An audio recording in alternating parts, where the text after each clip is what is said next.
pelo sinal da Santa Cruz, livrai-nos Deus, nosso Senhor, dos nossos inimigos, em nome do Pai, do Filho e do Espírito Santo. Amém. Amém. Tome comigo, por favor, a sua Bíblia, em Atos dos Apóstolos, capítulo 3, versículos do 1 ao 10.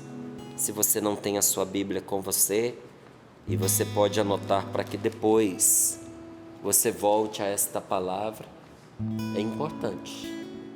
Então anote, Atos dos Apóstolos, capítulo 3, versículos do 1 ao 10. Mas para todos nós que estamos acompanhando agora, mais importante inclusive do que ler, Sim. é escutar. Porque a fé entra pelos ouvidos. A palavra de Deus tem o poder de trazer a verdade para dentro de nós.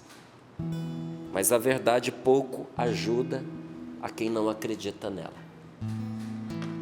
A verdade só ajuda quem confia nela, e porque confia, faz o que ela manda, faz o que ela determina. E como é que isso entra em nós? A fé entra pelos ouvidos, quando a gente escuta com amor a palavra de Deus. Abrir o coração para a palavra de Deus é escutá-la com amor, com desejo de aprender, com disposição de obedecer. Essa pessoa que ouve assim vai ter sua vida transformada. Essa pessoa que ouve a palavra de Deus, confiando nela e com o coração aberto para fazer o que ela manda, essa pessoa será curada pela palavra de Deus. Essa pessoa será guardada pela palavra de Deus. Mas para isso é preciso abrir o coração e deixar que essa palavra suscite a fé dentro de nós.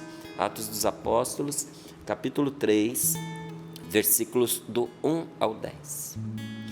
Pedro e João subiam ao templo para a oração das 3 da tarde. Neste momento traziam lá um homem, coxo de nascença, que todos os dias era colocado na porta do templo, chamada Formosa, para pedir esmolas aos que entravam. Quando viu Pedro e João entrarem no templo, o homem pediu uma esmola. Pedro, com João, olhou bem para ele e disse: olha para nós. O homem ficou olhando para eles, esperando receber alguma coisa. Pedro então disse: não tenho ouro, nem prata, mas o que eu tenho eu te dou. Em nome de Jesus Cristo, o Nazareno, levanta-te e anda. E tomando-o pela mão direita, Pedro o levantou. Na mesma hora, os pés e os tornozelos do homem ficaram firmes. Ele saltou, ficou de pé e começou a andar. E entrou no templo com Pedro e João andando, saltando e louvando a Deus. Todo o povo viu o homem andando e louvando a Deus. Reconheceram então que era ele que pedia esmola sentado à porta formosa do templo, e ficaram cheios de assombro e de admiração pelo que lhe acontecera. Palavra do Senhor. Graças a Deus. Graças a Deus. Pedro e João subiam ao templo para quê? Para orar. Porque a nossa fé, ela entra pelos ouvidos, pela palavra que é anunciada, mas ela se alimenta da nossa intimidade com Deus, da nossa vida de oração. Quem tem fé reza, gente.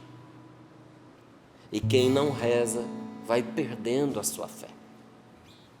Pedro e João, que conviveram com Jesus, que receberam ensinamentos maravilhosos do Senhor, e como você viu aqui, inclusive o poder de realizar milagres. Vamos dizer assim, que eles estavam muito à frente de nós, né? Em termos de espiritualidade, de oração, de intimidade com Jesus. E, no entanto, eles não se dispensavam de rezar. Quanto mais eu não posso. Se eles precisavam da oração, muito mais preciso eu da oração. Eu não posso me dispensar de rezar. E Pedro e João subiram ao templo para a oração das 3 da tarde. Nesse momento em que eles iam rezar, estavam trazendo um mendigo, um homem que era aleijado, para colocar ali, era coxo de nascença. O aleijão que ele trazia era desde que nasceu. Todos conheciam aquele homem, porque ele estava sentado justamente à porta mais movimentada, porque ele era coxo, mas não era burro. Ele ia ficar onde o povo passava, não é? Para poder pedir esmola. Então ele estava justamente na porta mais bonita, que era por onde todo mundo passava. Estava ali sentado esse homem que era coxo de nascença e todos o conheciam. E estava ali para pedir esmolas aos que entravam. Quando viu Pedro e João entrarem no templo, o homem pediu uma esmola. E Pedro, com João, olhou bem para ele e disse: olha para nós. Veja a fé de Pedro em relação a esse homem. Olha para nós. O homem ficou olhando para eles, esperando receber alguma coisa. Pedro então disse: não tenho ouro nem prata, mas o que eu tenho eu te dou.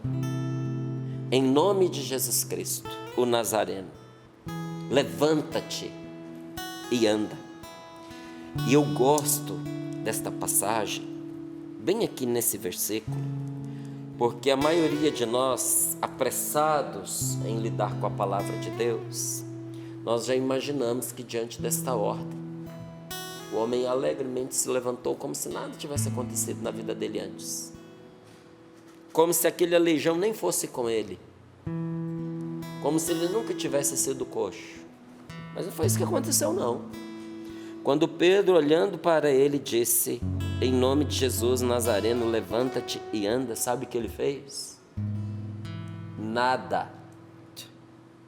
Ele continuou sentado, chocado, e provavelmente pensando: esses homens são cegos. Eu acho que somos 3 aleijados aqui, 1 da perna e 2 dos olhos, não é? Eles não é possível que eles não estão vendo que eu sou aleijado. Como assim? Levanta e anda. E Pedro vai em socorro da fé daquele homem, porque quando nós oramos, quando nós temos uma vida de oração, nós temos fé por nós e pelos outros. Tem gente que tem fé para si e para a família inteira. Tem família que só está de pé por causa de uma pessoa dentro dela que acredita, por causa daquela mãe que acredita, por causa daquele pai que acredita. E porque acredita em Deus, não desiste de ninguém, não desiste dos seus, acredita naquilo que os outros não acreditam. Muita gente olha para a família deles e diz: isso aí não vai dar em nada, esse casamento já era para ter acabado, essa família já era para estar desfeita. Mas existe ali alguém que crê, existe ali alguém que ora, e porque a pessoa persevera, a família dela é transformada. Ela acaba por ver um milagre acontecer diante dos seus olhos, como Pedro e João viram acontecer com este homem. Pedro tinha fé para si e tinha fé para aquele que a vida inteira tinha se acostumado com a sua doença e estava convencido de que do jeito que ele nasceu ele ia morrer, coxo. E Pedro pega aquele homem pela mão, presta atenção aqui, olha. E tomando-o pela mão direita, Pedro o levantou. Ele deu para ele uma ordem: em nome de Jesus Cristo te ordeno, levanta e anda. Se esse homem tivesse obedecido, Pedro não precisava tê-lo levantado.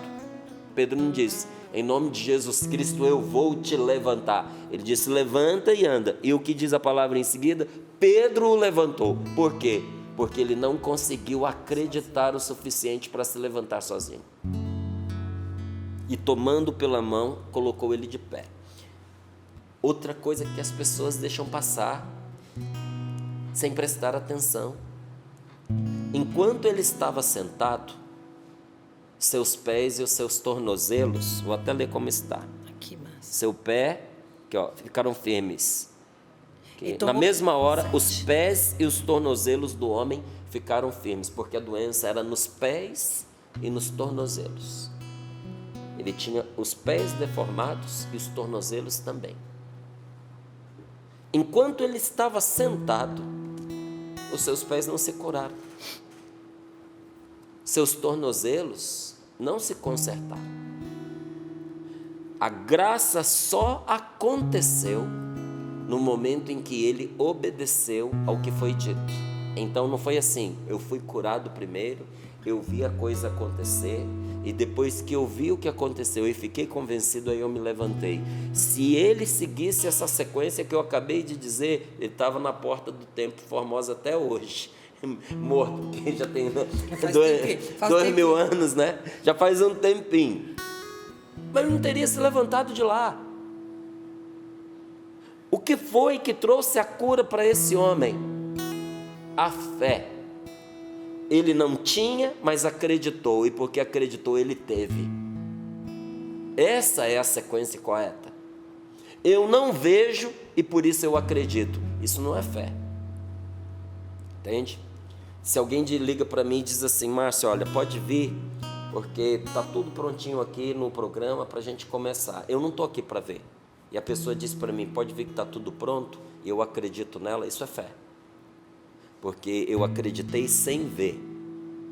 A partir do momento em que eu chego aqui e vejo, não preciso crer, porque os meus olhos já viram.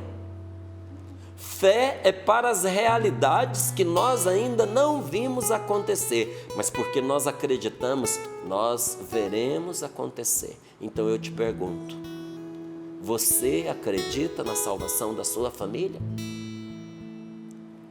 Você tem fé em Deus, que Jesus não só salvou você, mas vai salvar também, vai garantir essa salvação que Ele já te deu, até na hora da sua morte? Você confia em Deus que, apesar de todas as suas fraquezas, o céu é para você?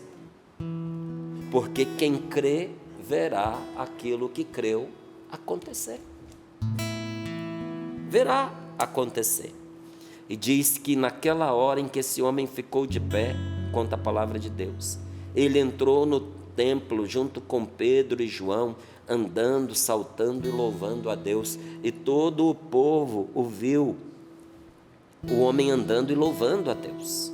Reconheceram então que era ele que pedia esmolas, sentado à porta formosa do templo, e ficaram cheios de assombro e de admiração pelo que lhe acontecera. Gente, depois que uma pessoa tem o seu encontro pessoal com Jesus, nada detém essa pessoa. A cura desse homem foi o encontro pessoal dele com Deus. Não havia quem o fizesse calar. Você consegue imaginar essa cena? Pedro e João entrando no templo e esse homem correndo em volta deles, pulando e falando alto e cantando e louvando a Deus. Foi o que aconteceu. Olha, eu sei que nós vivemos num tempo que as pessoas andam muito angustiadas com o rumo que o mundo está tomando, e às vezes com alguns barulhos até dentro da nossa própria igreja, e muitos assim com grande medo de que a nossa fé se desvie e que as coisas se percam. Deixa eu dizer para você uma coisa que me consola e me conforta. Não é a força do homem que mantém a igreja no rumo correto, é o senhorio de Cristo. Jesus Cristo é o Senhor. Não é a loucura do homem que vai pôr a perder a obra que é de Deus. Porque a loucura do homem nada pode, do ser humano, nada pode contra o poder de Deus.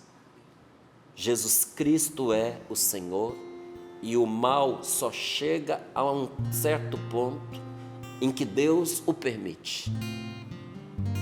E quando Deus permite que o mal avance até um certo ponto, é porque Deus é suficientemente bom e poderoso para tirar ainda um bem maior desse mal. Então eu não sou otimista, eu sou de fé. Porque o otimismo é aquele sentimento gostoso do qual você se convence de que todas as coisas correrão bem. Não, eu tenho fé, não nas coisas, eu tenho fé em Deus, que tudo correrá bem, porque o meu Deus, o nosso Deus é bom. E Ele não só é bom, Ele é poderoso. Ele não só quer o bem, Ele pode fazer o bem, Ele pode corrigir o bem, Ele pode consertar todas as coisas. Então a primeira coisa que a gente precisa entender é que não sou eu pela minha fidelidade que ponho a igreja no rumo correto. É Jesus Cristo, o Senhor, que assegura que as portas do inferno não prevalecerão contra ela. Não prevalecerão, irmão. Crer diferente disso é jogar fora a palavra de Deus. Quero olhar nos seus olhos e dizer: as portas do inferno não prevalecerão contra a igreja do Senhor, porque Jesus Cristo o assegurou. E a nossa fé está em Jesus e não nas trapalhadas dos homens, tá certo? E outra coisa que eu já fiz bastante, e não fiz errado não, mas eu descobri coisas melhores. Existe uma maneira de pregar a palavra de Deus que é chamada apologética, que é defender a fé. E aí você defende muitas vezes atacando aqueles que atacam a fé. Quando você perde a mão, é isso que acontece, tá? Normalmente, a boa apologia é você dar as razões da sua fé.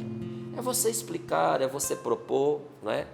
Mas muita gente, com esse desejo de defender a fé, de defender a igreja, começa a atacar aquela seita aqui, começa a atacar aquela coisa acolá, começa a atacar. E o tempo que você gasta atacando quem ataca a igreja é o tempo que você perde de evangelizar.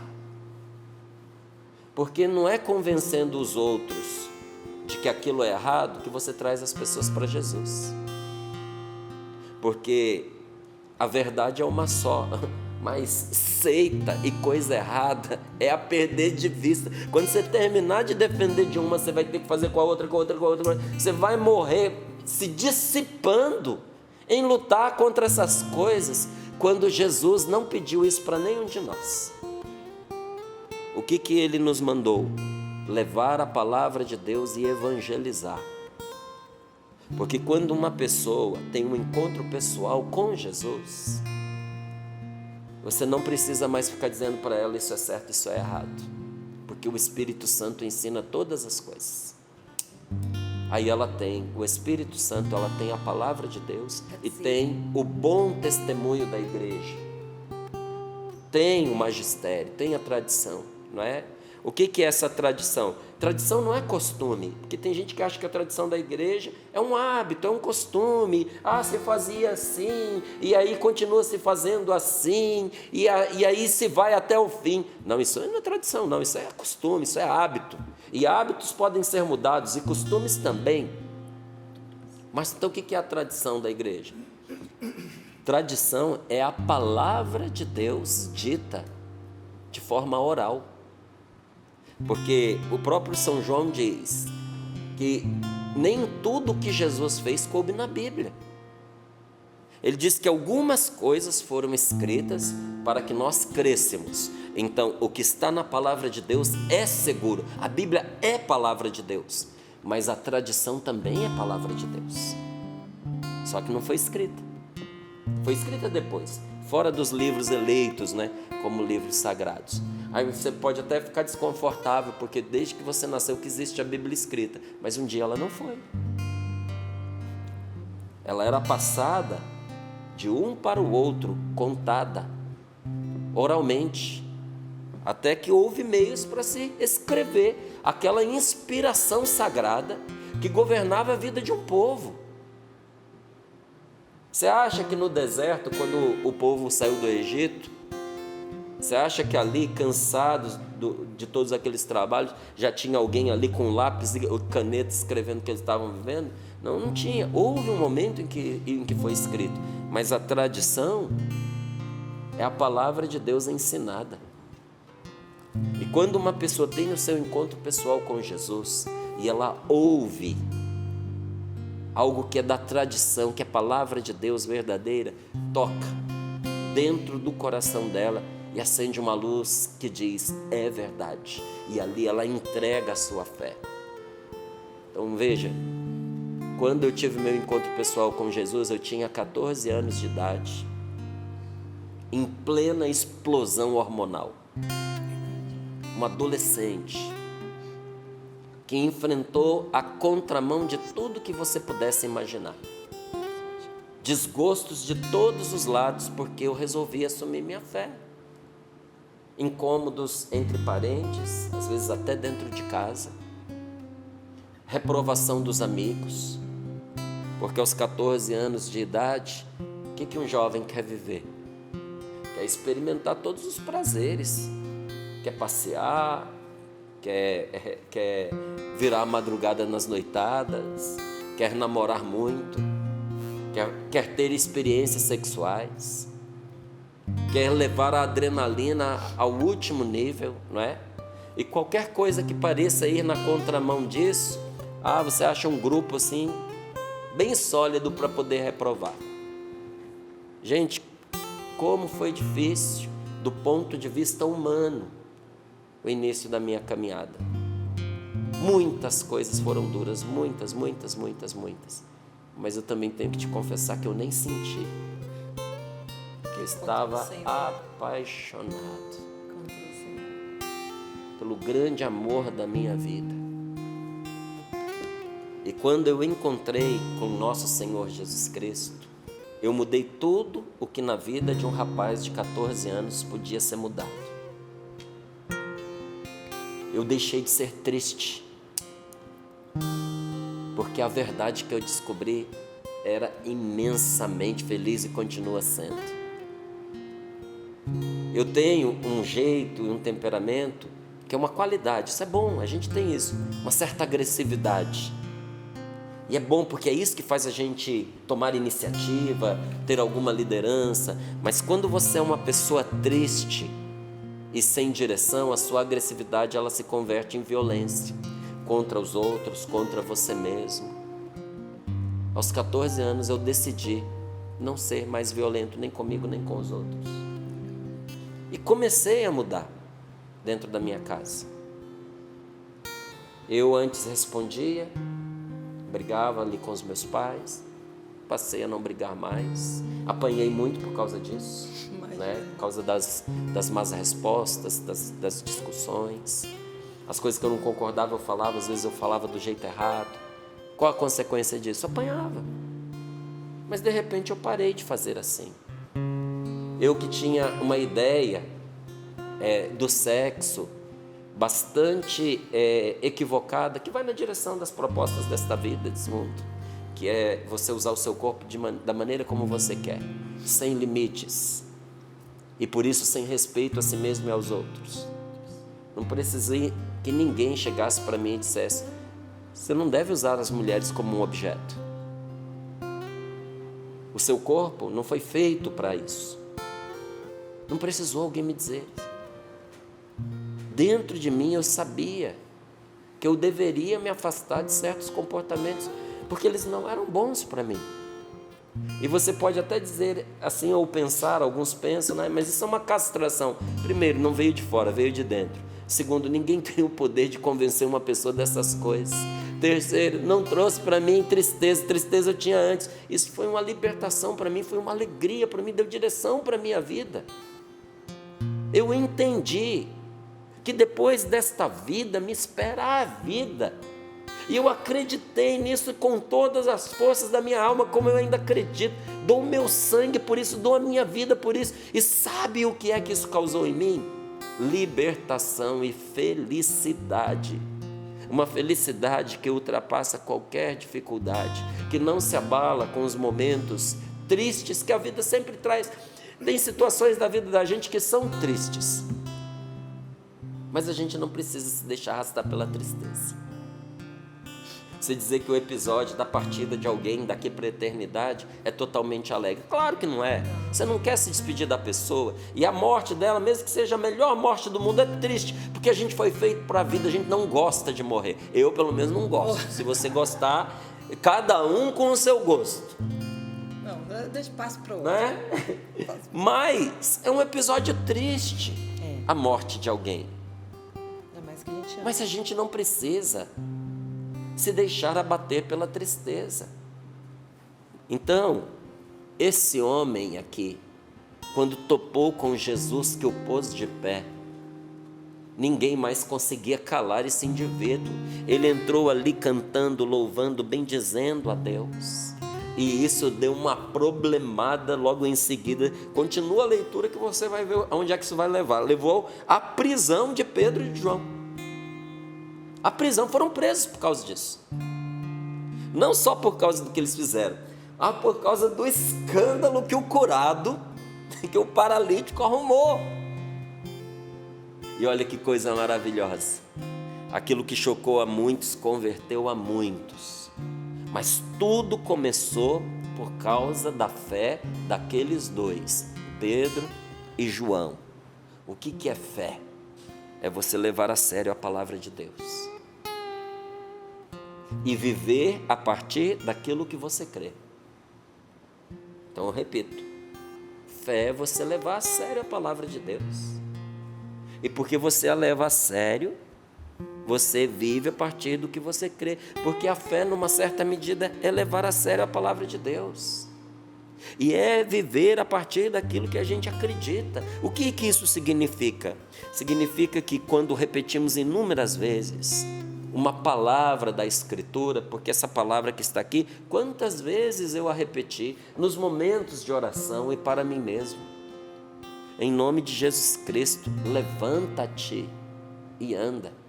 Quando nós repetimos e repetimos a palavra de Deus, nós o fazemos porque acreditamos que essa seja a palavra de Deus. Quando repetimos o que está na Sagrada Escritura. Quando eu repito aqui, olha, em nome de Jesus Cristo, levanta-te e anda. Eu não estou repetindo a palavra de Pedro. Estou repetindo as palavras da Sagrada Escritura, porque eu creio do fundo do meu coração que essa seja a palavra de Deus. Nós acreditamos que ela não falha, nós acreditamos que ela não erra, e nós acreditamos que ela sempre cumpre o que diz. E porque nós acreditamos nisso, nós fazemos o que a palavra de Deus nos manda. Quantas vezes cansado, não é? A única coisa que você quer é achar um cantinho para você ficar sossegado. E não é o que acontece.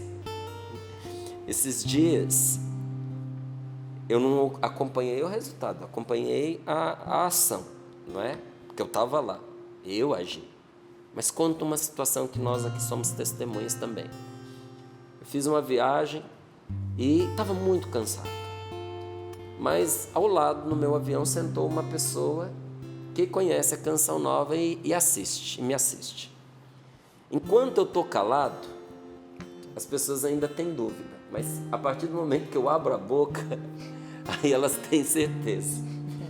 E nós viemos ali no avião, conversando, ela tinha muitas dúvidas e dúvidas sobre temas assim delicados, porque dentro de um avião, um monte de gente desconhecida, de pensamentos diferentes, crenças diferentes, ela só tinha as perguntas picantes. Mas eu não vou deixar de dizer a verdade, porque tem alguém sentado do meu lado que talvez não concorde. Inclusive, escutei uma pessoa atrás de mim dizendo, isso é o que ele pensa. Não estou nem aí. É mesmo, é o que a gente pensa. Estou nem aí. Eu penso dessa forma, ela pensa do jeito que ela quiser. Eu estou conversando com quem estava do meu lado e foram muitos assuntos da atualidade, difíceis, que eu tinha que respirar e pensar como é que eu ia responder. Mas fui respondendo. Aí quando saí do avião, eu falei para minha esposa, você dormiu, né? Ela falou, dormi. Eu falei, eu não. Ela falou, eu vi.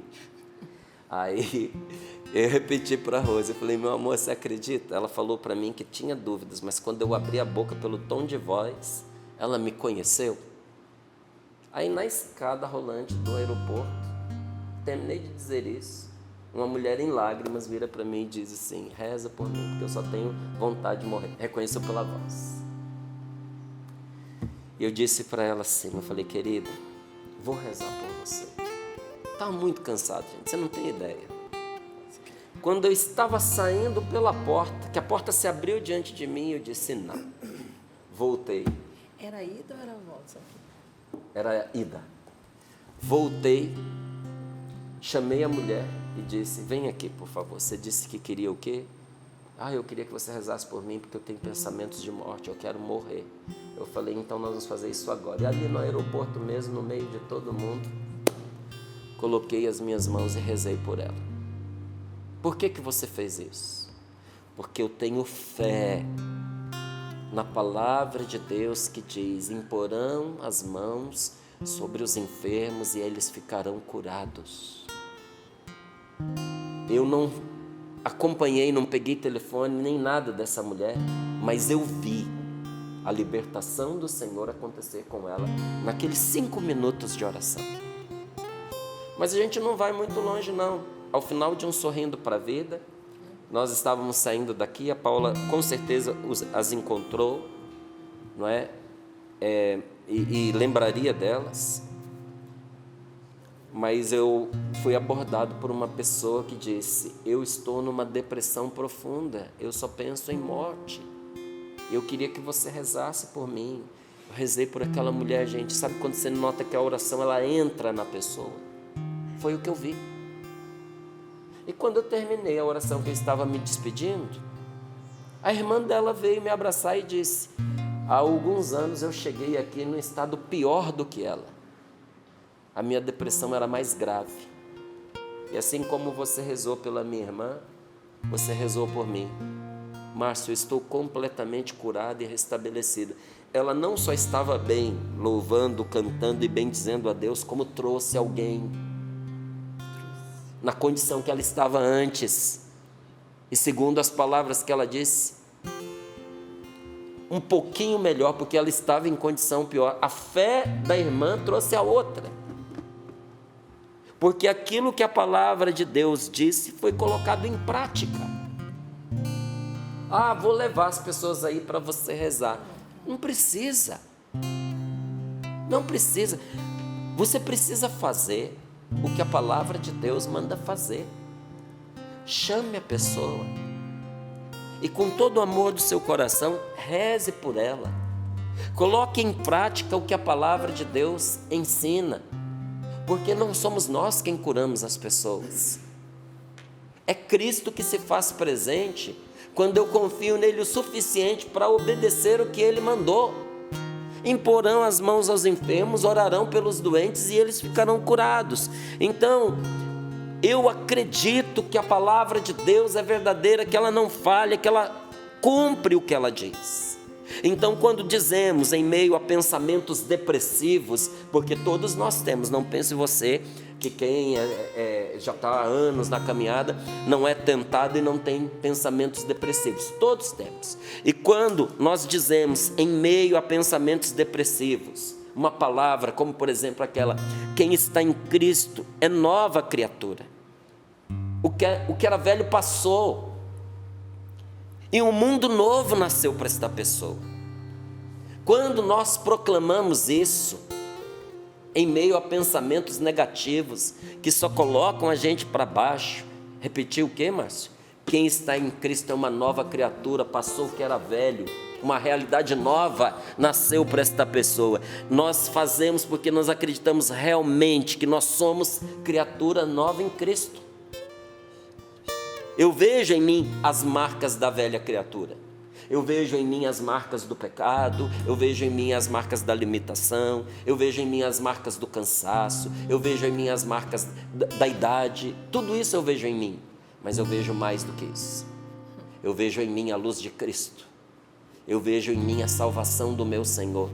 Eu vejo em mim a vida nova que lateja aqui dentro. Eu vejo que essa vida é como uma casca que vai se abrindo para que nasça a nova pessoa, o homem novo, feito realmente à imagem e semelhança de Deus. A gente sente isso completamente? Não, nós ainda não sentimos completamente. Às vezes nós não conseguimos agarrar as evidências desta vida nova que se manifesta em nós, mas nós confiamos e nós nos lançamos nessa direção mesmo sem ter provas. E é nessa confiança que nós levamos a sério a palavra de Deus e acreditamos nela, nós vivemos por meio dela. Então, por exemplo, quando nós recitamos a palavra de Jesus, levanta-te, toma a tua maca e vai. É como esta palavra. Onde é que Pedro aprendeu a dizer para paralítico, em nome de Jesus Cristo eu te ordeno, levanta-te e anda? Ele estava lá, quando Jesus fez isso diante dos olhos dele. Quando Jesus, voltando-se para aquele homem, disse, levanta-te, toma a tua maca e vai. Quando nós proclamamos esta palavra, recitamos esta palavra, o segredo, olha o segredo. O segredo não é você insistir e martelar a palavra em sua cabeça até você sentir que essa palavra livrou você das suas paralisias, ou que nos livrou das nossas paralisias. Esse não é o segredo. Eu vou ficar repetindo até que eu me convença, eu vou repetir até que eu me convença, eu vou repetir. Não, isso aí é outra coisa, tem gente que faz isso aí para outras realidades, não funciona. Então qual é o segredo? O segredo é você confiar que essa palavra é a verdade e simplesmente agir com a certeza de que Deus cumprirá o que prometeu. Acredita e age na certeza de que Deus vai cumprir porque Ele prometeu. Ou seja, é preciso você se levantar e sair de si mesmo. Então, quando eu digo esta palavra para mim, em nome de Jesus Cristo, Márcio, levanta, homem, toma coragem, toma peito e vai fazer o que você tem que fazer. Eu não fico repetindo até eu me convencer, não. Eu repito, levanto e faço, e ajo, porque na hora em que eu dou o passo, que o meu pé se firme e meu tornozelo se cura. O que você tem pedido para Deus só vai acontecer quando você der o passo. Você tem fé para acreditar na palavra e dizer, é verdade, ou até dizer, eu acho que é verdade. Mas essa verdade que você acredita só se transformará em algo concreto e até mesmo num milagre na sua vida, quando você parar só de pensar e de repetir e fazer. Não apenas peça a sua cura, viva como alguém curado. Saia da doença, saia da enfermidade, saia de si mesmo. Talvez você não possa, por alguma razão, sair da cama, porque o seu corpo não está te obedecendo, mas levante o seu espírito. Não viva como um abatido, um derrotado, não. E eu te digo que se você fizer isso, até o seu corpo vai reagir. Coloque as mãos sobre o seu peito, feche seus olhos um pouquinho.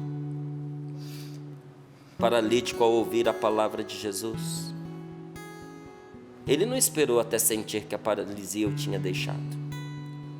Ele simplesmente levantou, agiu, fez o que ele mandou, acreditando que Jesus havia dito a verdade. E ao levantar-se, ao obedecer, ele experimentou que a sua cura era verdadeira. Então eu te digo hoje, diante desta palavra, minha irmã, em nome de Jesus Cristo, eu te ordeno, levanta e anda. Meu irmão querido, ouro e prata eu não tenho, mas eu tenho a palavra de Deus. E em nome de Jesus Cristo Nazareno, eu te ordeno, levanta e anda. Abrace a si mesmo, coloque as mãos sobre o seu coração.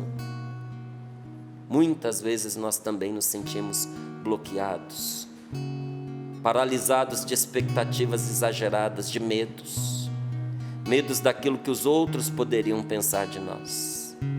Não adianta recitar a palavra de Jesus o tempo todo, nós precisamos também agir de acordo.